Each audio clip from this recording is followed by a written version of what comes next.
বর্তমানে কীটনাশক ছাড়া যেন কোনো ফসল বা সবজি চাষ করা যায় না। কীটনাশক ব্যবহার শরীরের জন্য ক্ষতিকর জেনেও ফলন বৃদ্ধির জন্য এই বিষ ব্যবহার করা হচ্ছে দেদারসে।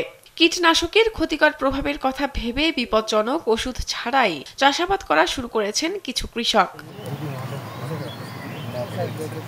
মাচা ও মালচিং পদ্ধতি ব্যবহার করে করলা চাষ করতে প্রয়োজন হয় না কোনো কীটনাশকের।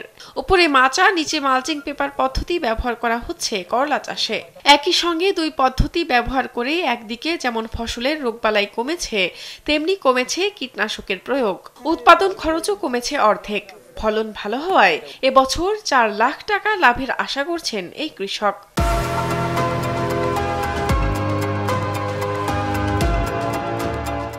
আমি যে সবজির আবাদ করছি এটা সম্পূর্ণ কীটনাশক মুক্ত এবং কীটনাশক মুক্ত হওয়ার কারণে আমরা বায়োপেস্টিসাইড ব্যবহার করি, যেটা কীটনাশক মুক্ত থাকে। আর সবচেয়ে বড় ব্যবহার হলো এটার একেবারেই নিরাপদ সবজি এবং প্রাকৃতিক উপায়ে যেভাবে উৎপাদন করা হয় ঠিক সেভাবে কাজ করছি। লালমনিরহাটের কালীগঞ্জ উপজেলার চলপলা ইউনিয়নের মদনপুর গ্রামে এভাবে করলা চাষ করছেন কৃষকেরা। করলা চাষিরা বলছেন, করলা চারা রোপণে মাটিতে মালচিং পেপার ব্যবহারে সেচ কম লাগে, জমিতে আগাছা জন্মায় না। আর মাচা পদ্ধতিতে করলায় পচন ধরা রোগ সহ কোনো রোগবালাই নেই। ফলে কীটনাশক মুক্ত সবজি পাচ্ছে মানুষ। কৃষি বিভাগ জানায়, মাচা ও মালচিং পদ্ধতিতে করলা চাষ করে চাষিদের খরচ কমেছে। আর কালীগঞ্জে এই প্রথম উৎপাদিত কীটনাশক মুক্ত করলা যাবে বিভিন্ন দেশের বিভিন্ন বাজারে।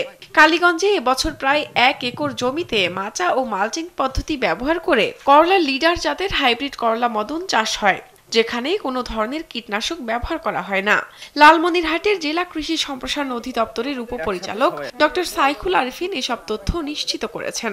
যেখান থেকে সিডটা কালেকশন হয়েছে সেখান থেকে শুরু হয়ে আপনার ভোক্তার টেবিল যাওয়া পর্যন্ত যতগুলো কার্যক্রম সংগঠিত হবে, এই প্রত্যেকটা কার্যক্রমে এমন কোনো কার্যক্রম বা এমন কোনো আমরা গ্রহণ করা হবে না যেটা আমার জনস্বাস্থ্যের জন্য এবং পরিবেশের জন্য ক্ষতিকর।